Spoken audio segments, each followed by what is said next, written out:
Justin Dorazio with Sports Radio WIP. My guest today is Crane, kicking their way into classic matches already. They are one half of the quickest tag team in professional wrestling, AEW star Speedball Mike Bailey. Now, Speedball, last time you were in town was for AEW Dynasty. You did a spot, it was one of my favorites of the year, where you kicked the headset straight off Ricochet's head. How much fun was that? How much fun was that match in general against Kenny Omega and Ricochet? That match was an absolute dream come true. It was my first AEW pay-per-view match, so obviously a big deal. But also, I have a long history with Kenny Omega, even though it's relatively one-sided. But he and I had a match in 2016 that basically completely changed the way I look at professional wrestling. And the way just his brain worked completely blew my mind. And then shortly after having that match with him, I went to DDT, which is the promotion where he worked in Japan and where he really became the Kenny Omega that we know and love today.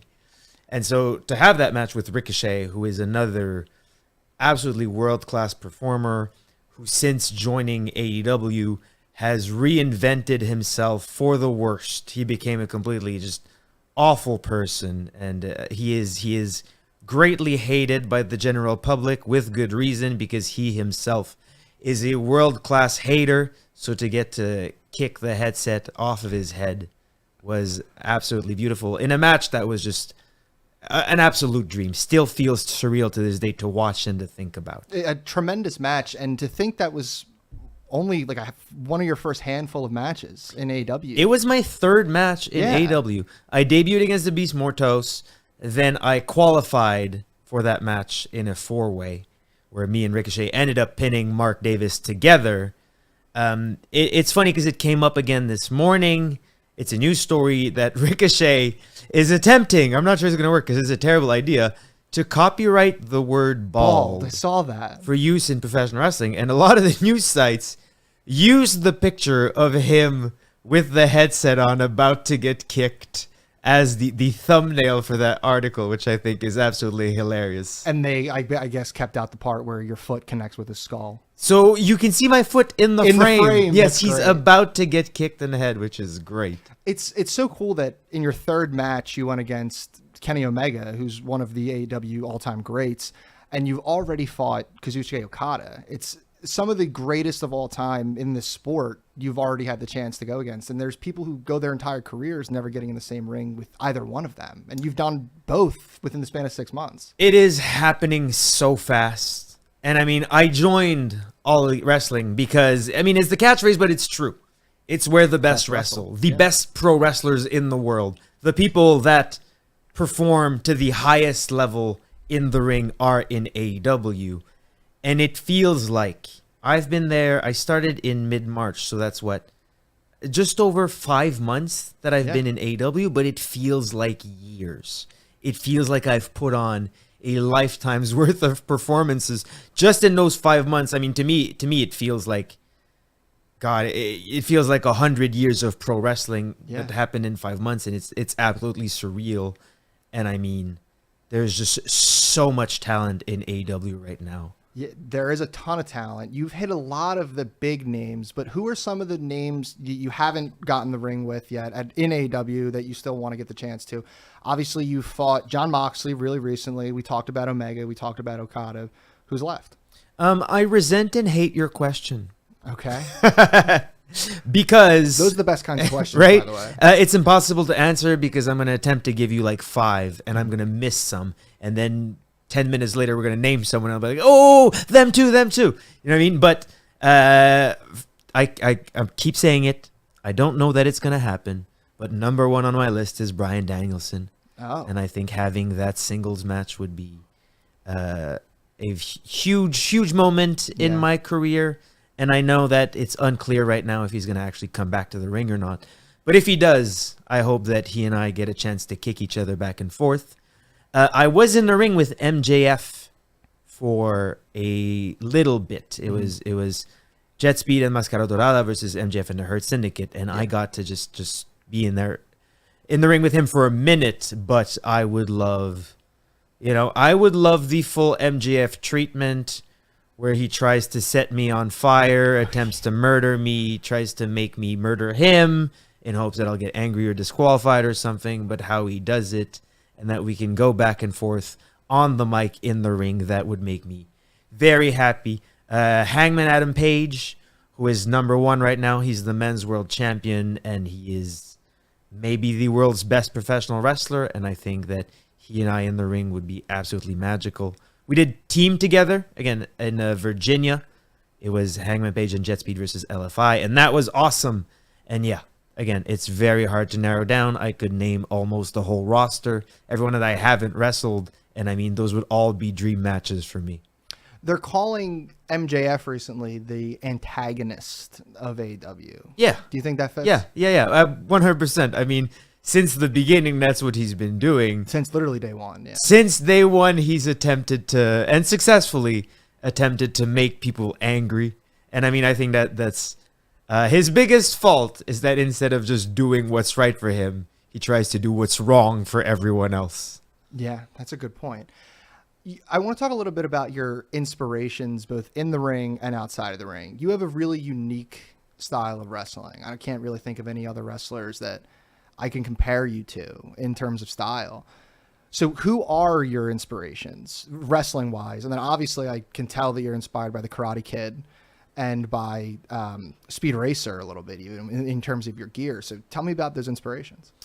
So I am the youngest of 4 siblings. Okay. Right. So I kind of always identified with the smaller wrestlers. And I started Taekwondo when I was 11 years old. So any wrestler that did martial arts or kicks or just had a high flying action, physical based style is what I really like. Watching TV growing up, I was not that much interested in the guys that did, you know what I mean? Either the big guys that wrestled slowly or the guys that were just a character. Yeah. The physical, athletic part of professional wrestling is always what drew me in. I mean, the 1, 2, 3 kid X-Pac is like the first wrestler that I can remember seeing and be like, oh, I really like what this guy does. And also, like, of course, the difference wasn't the same. I was 7 years old and my older brother was 9 years old, and we would do backyard wrestling together. And he was, I don't know how tall kids actually are, but he was like 4'7" and I was 4'5". But in my mind, we were Kane and X-Pac, and he was 6'6" and I was 6 feet tall, which X-Pac is, which he just looked small. He never actually was. Everybody around him is so but big. Yeah, and then the Hardy Boys, of course, right? 2 smaller guys who just did amazing, mind-blowing stunts. Yeah. And then eventually I found Japanese wrestling and found independent wrestling and early Ring of Honor. Again, Bryan Danielson in early Ring of Honor. Guys like Low-Ki, unfortunately, who use their martial arts super well. Samoa Joe was one of those guys as well. The Amazing Red, AJ Styles. So many of those guys that, like, I think I really decided that I was going to be a professional wrestler and actually started to believe it when I saw those guys, when I saw the wrestling outside of what was very homogeneously presented to me on television as only one type of wrestler being successful, is when I was like, really, okay, I think I can actually do this and want to do this.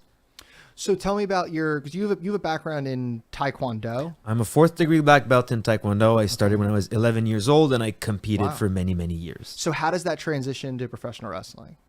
I mean, in a very practical sense, on the surface, through having very, very cool kicks. Okay. But I mean, there's a lot more. I think Taekwondo is how I learned to learn. Is how I learned to move. Is how I learned that it's okay to be bad at something, because if you work hard at it, you'll be good eventually. So having that background and having faced that hurdle through martial arts already, I had the patience to get good at something like professional wrestling, which took a very long time and took a lot of effort in terms of figuring out how to do it, how to adapt, right? And in Taekwondo, I mean, for most martial arts, there is no one technique or skill or one discipline that works for one person. Yeah.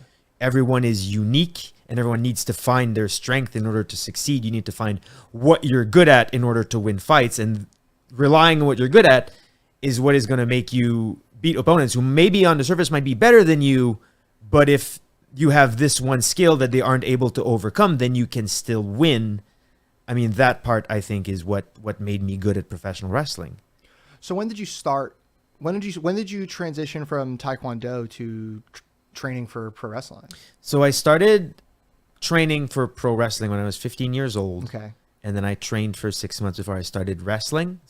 I've been taking bookings and doing matches, professional wrestling matches, ever since 2005. So I did both for a long time, which was very difficult because Taekwondo, again, being tall and having reach gives you a great advantage, right? So I competed in Taekwondo at 140 pounds in my adult life until I was like 24, which is obviously a disadvantage for professional wrestling.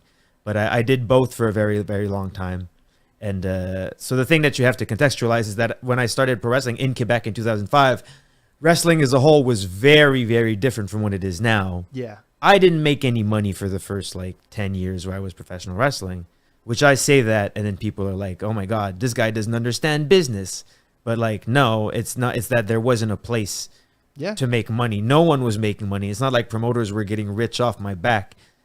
The promoters weren't making money either. Think about it. This is before Facebook, before social media. That's a good point. The only way to advertise your professional wrestling show was stapling the flyers to telephone poles and hoping that the quote unquote rival promoter doesn't rip them off. Well, Quebec and Canada in general is a huge wrestling province, right? Like huge there. So it was. It used to be before the 1990s when there was a monopoly on professional wrestling. And then that kind of ate up all the opportunities for promoters to rise up. And for independent wrestling, it was very difficult for a long time. And again, especially Quebec, even harder because of the language barrier, right? Oh, French as the kind of first language of the province, officially bilingual, but French. And then a lot of pro wrestling I did happened in French.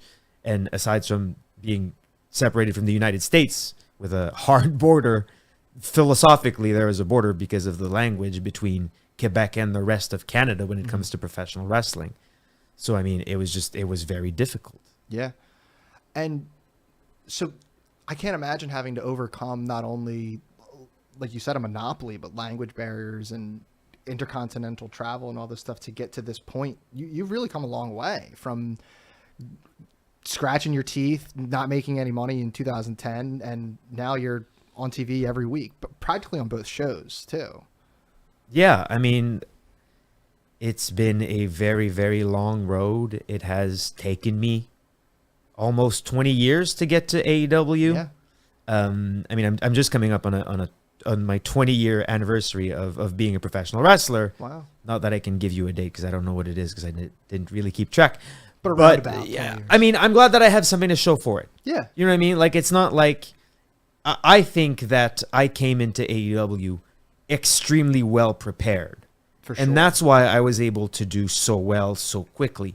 I did not need to adapt because I had already had matches in different promotions with a lot of the AEW wrestlers. So, I mean, I was ready. Several years ago, I was at a point where I'm like, I am confident that I will be able to thrive in any environment when it comes to professional wrestling. So, how do I word this?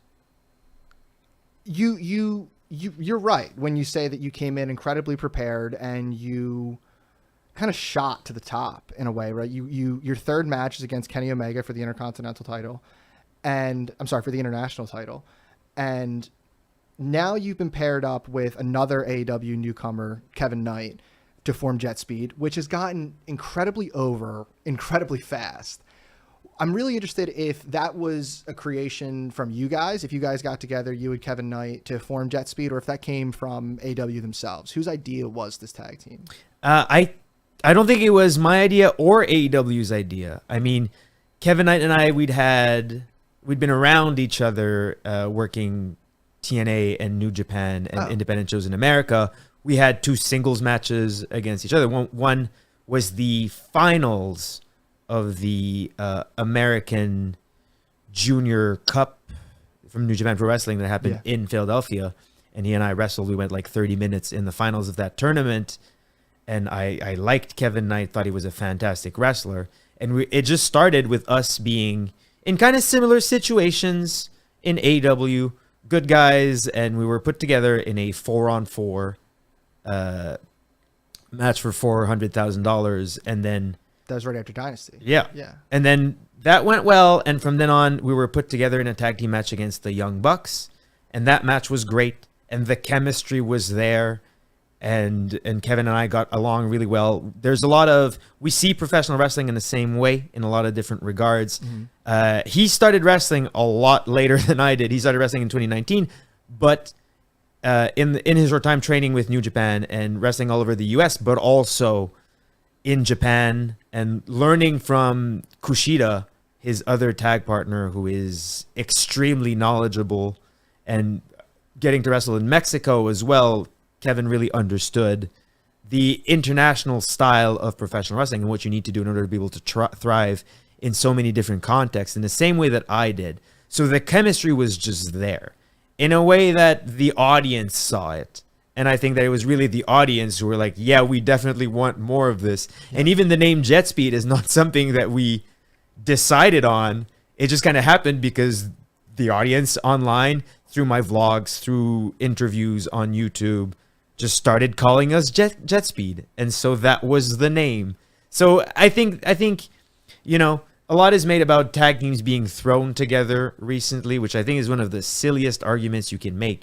Because every tag team was thrown together at some point. Yeah. Right? So, I mean, it's the fact that we ended up together and then people wanted more is how Jet Speed happened, and that's how everything good in professional wrestling happens. It isn't forced. It's just things happen, the audience reacts to it, and you roll with it. You're absolutely right. Like some of the greatest tag teams I can think of, even now in AEW, we just got the reunited Adam Copeland and Christian Cage for the first time in like 20 years on pay-per-view together. And they weren't necessarily planned to be a tag team in the beginning. You guys could go a really long way with this. I mean, Brodito, we just saw Brodito win the tag team championship at Forbidden Door. Obviously, you guys were in that eliminator tournament leading up to Forbidden Door and were eliminated by FTR. Are you guys? We were eliminated by Stokely Hathaway and his use of crutches. I'm glad you. So I don't consider that a loss. I'm glad you're keeping Stokely responsible for his shenanigans ringside, but a loss is a loss at the end of the day. They're all billed the same, interference or not. Right. Can we see, or can we expect Jet Speed to be competing for these tag team titles in the future? Perhaps even during this Philadelphia residency. Yeah, absolutely. That's the goal. I mean, I think Kevin and I were watching Forbidden Door backstage, and as soon as Brodito won the tag team championship, we were like, oh, that's the match. Jet Speed versus Brodito. That has to happen. Bandito and I have a long history. Again, here we are, 10 minutes from you asking the question. Brody King, another one of those guys that I've never really been in the ring with, never faced, and I think would be a great hard-hitting matchup. Yeah. But Bandito, I've had several matches with, even one that won us $2,500 each after the audience voted for the best match of the night. Oh. That was at WrestleCon in 2022, I think. But Bandito and I have had a lot of great matches, but never in AEW. So yeah, I think Jet Speed versus Brodito is the match that needs to happen. And just a funny note about what you were saying earlier about these tag teams that get thrown together. The tag team champions right now are a tag team that was quote unquote thrown together. Brody King and Bandito. Brody King's been tagging with Buddy Matthews before injuries, and it's just things like this. They work out for people. I really hope that you and Kevin Knight go far with this thing. I like you both a lot as singles wrestlers. I think your chemistry together as tag wrestlers is awesome. I really want to see way more of this. I agree. I think there's a lot more Jet Speed to come, but again, the goal for me is to win the tag team championships, and then, I mean, Kevin Knight is a star. Yeah. It's not, you don't need a crystal ball to be able to see it. He's a world-class professional wrestler. He is probably, if he plays his cards right, a future AEW world champion. So my goal a few years down the line, maybe not a few years, maybe 1 year, maybe 6 months even, I don't know, is to win the tag team championships and then compete against Kevin Knight, ideally directly for the world championship. Wow. Lofty goals. Lofty goals. Another tag team, the Hurt Syndicate. Mm-hmm. There's been, how do I say this, rumors that MVP, manager of the Hurt Syndicate, and you have real life beef backstage, some real life heat, shoot heat, if you will, backstage. I saw you post a funny little piece on your blog, cursing MVP. Hey, F you MVP. Hey, F you Speedball. How do you deal with stuff like that? How do you deal with these reports that you guys know aren't necessarily true, but you kind of just have to live with it? I mean, so hey, wait, can we swear on this? You can. I can always. Yeah. Okay. Yeah. Great. But you did. Yeah. He said fuck you to me. I said fuck you to him. But again, this is pro wrestling. Yeah. Right. And I think it's very silly to go online, read that these two pro wrestlers do not like each other and be like, oh man, they hate each other. This is a wrestling show. Yeah. Like, Kevin and I tried to take the Hurt Syndicate's tag team championships away from them many, many times for several months leading up to All In front of 30,000 people, where they were able to keep their championships, beating us as well as Nick Wayne and Christian Cage. But yeah, like, we hate each other. Of course. Sure. Yeah. Why not? I mean, at the end of the day, whatever makes the best show for the audience is what we're into. Mm-hmm. And I mean, if hating each other is part of that, then let's roll with it. Could you take MVP one-on-one? I think so. I think so too. I think so. Taekwondo, listen, MVP's had a long career. Taekwondo is Taekwondo. I don't think there's any getting around that. Well, listen, I think that if I'm going to have a jiu-jitsu match with MVP, he would win. I think that if MVP and I had a Taekwondo match, I would win. Okay. You know, I think that if we had a pro wrestling match against each other, then we can let the record speak in it, because that's something that could actually happen. Yeah. And of course, I think I would win. Of course, I think I would win. I think I could beat anyone in professional wrestling. You never go to also, a match thinking you can lose. I'm a professional wrestler. Yeah. This is what I do. I've beaten, you know, I came extremely close to beating Okada. I've beaten some of the world's best. I don't think there's any pro wrestler in the world that I couldn't beat. I love that mentality. I want to get back to your signature move, the crane kick, right? Now, is that directly inspired from the Karate Kid, or is that just something that you've always wanted to do? It is directly ripped off the Karate Kid movies. And mostly, I started using it as a wrestling move in Reseda, California, where PWG used to take place, and also where the Karate Kid movie, the first one, took place. Okay. So it was a direct shout out to that. But yeah, no, it's fun. It is fun. I don't know how else to say it. It's a fun take. It gets a great reaction. It's a good device. It works very well. I think this is going to be the most controversial question you get all day. Ooh. In the Karate Kid, mm-hmm. was the crane kick used by Danny, was that an illegal move? I don't think it was an illegal move, because I think the rules for the All Valley Karate tournament were just up in the air, completely dubious. Were there even rules? Oh, Who knows? There were rules set. There were rules, but were they applied? Yeah. I don't know. The whole thing was very strange. The controversy that has taken over the last 10 years since the resurgence of the Karate Kid has been really interesting to me. So, if you've actually competed in martial arts tournaments, you know just how insane the whole thing is. Yeah. And the fact that it's this one tournament, it's the best karate fighters in the world are in the tournament, but you don't have to qualify for it. You can just train for 2 months, get your black belt, and then compete in this apparently world level tournament. It's ridiculous. I've actually never seen the Karate Kid. I have to get around to it, but I'm in no rush. You definitely need to, yeah. I want to see it in a theater with people. I feel like that'll be the most fun, seeing it with an audience. You know what I mean? But so tomorrow, AEW has a sold-out show starting their 3-week residency at the historic former ECW arena, now the 2300 arena. Have you ever had the chance to wrestle at the 2300 arena? I have, yeah. Cool. What was the match? Or was it a couple times? So several times I had a match with RVD at WrestleCon last year. That was very exciting. This is where I wrestled Kevin Knight Awesome. at the finals of the juniors tournament for New Japan Pro Wrestling.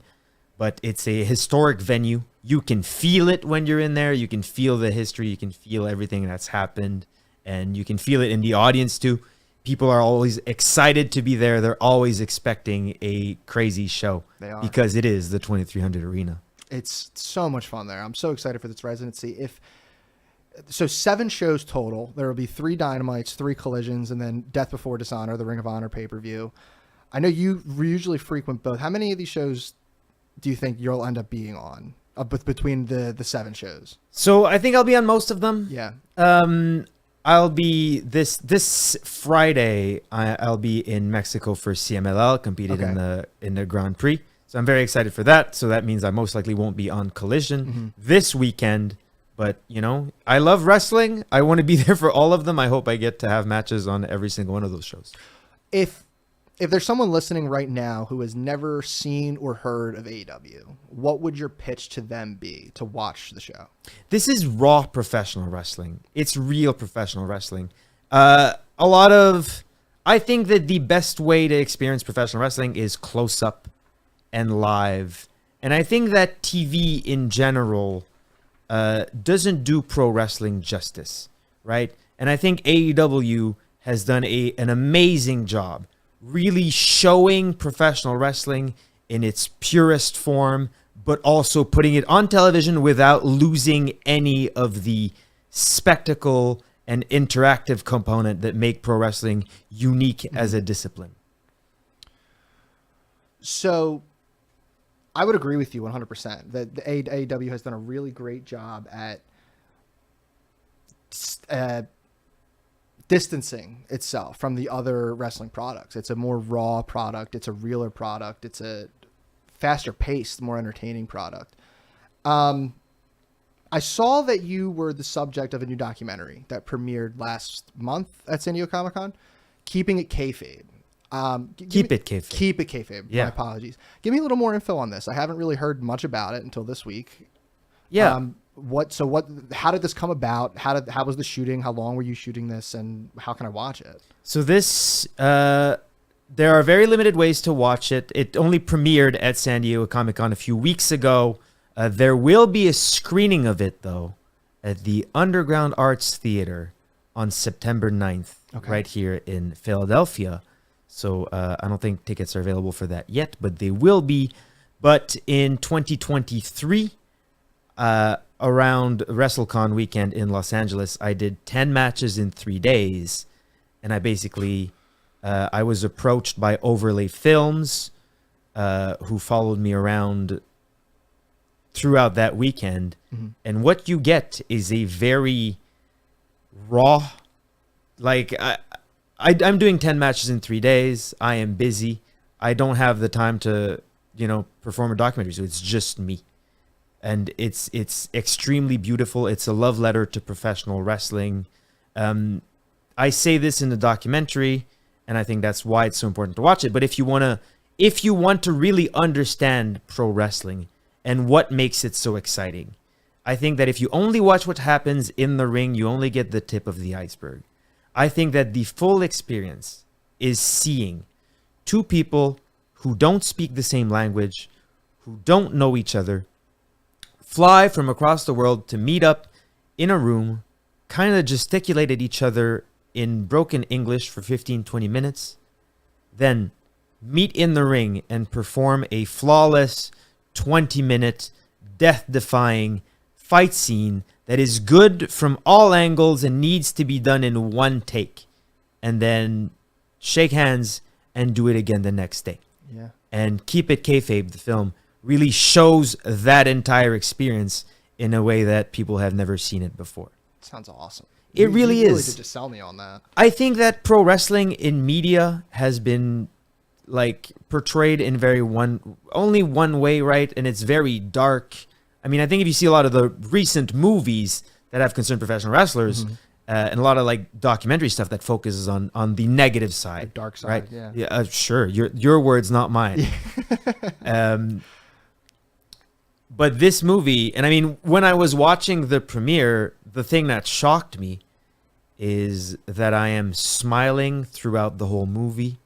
Wow. I am clearly having fun. And you can see, this is where I meet Hijo del Vikingo for the first time, and we have a match together. Yeah. And you kind of see the first meeting between he and I, and then we know, okay, hey, we've got this match in like an hour. Here's what I want to do, I say in broken Spanish. And then he starts smiling and goes, oh, yeah, that's cool. And we're both having fun putting the match together. And we're both very happy. We're doing what we love. We're going to create art in front of a large group of people. And it's fun and exciting. Mm-hmm. And that's what pro wrestling is to me. I mean, the reason I'm a pro wrestler is because I love pro wrestling. I love the community. I love the people who do it. I love the art form. And it really, really makes me mad that if you watch anything else about professional wrestling, you come away from it thinking, oh, this doesn't seem fun at all. Yeah. But keep it kayfabe. You watch it and you're like, oh, professional wrestling looks awesome. And that's why I love it so much. And one more time, where you mentioned a screening of this in September. One more time. September 9th at the Underground Arts Theater in Philly. That's a Tuesday. Okay. So that's before Dynamite on the 10th. Oh, that's really soon. Wow, Yep. Time is really catching up on us. So that'll happen during the residency. Mm-hmm. That's great. That's awesome. So it works out for you in that way. I got one more question for you. This is how I end every single interview. Any opponent, any promotion, any time period, who is your dream match? That again, it's a very hard question because I feel like I answered it already, and it would be Bryan Danielson. Okay. My hot take on professional wrestling is that it's better now than it's ever been. The pro wrestlers are better. The crowds are better. The way it's distributed is much more rewarding for the performers than what used to be. And I think that having a match in 2025 versus Bryan Danielson is my biggest dream match. I sincerely hope we live to see more Bryan Danielson matches, and I'm praying that we get to see one against you. I hope so too. Speedball, this has been a lot of fun. I'm really looking forward to this 3-week residency. We don't get enough professional wrestling in Philadelphia, despite the huge fan base here.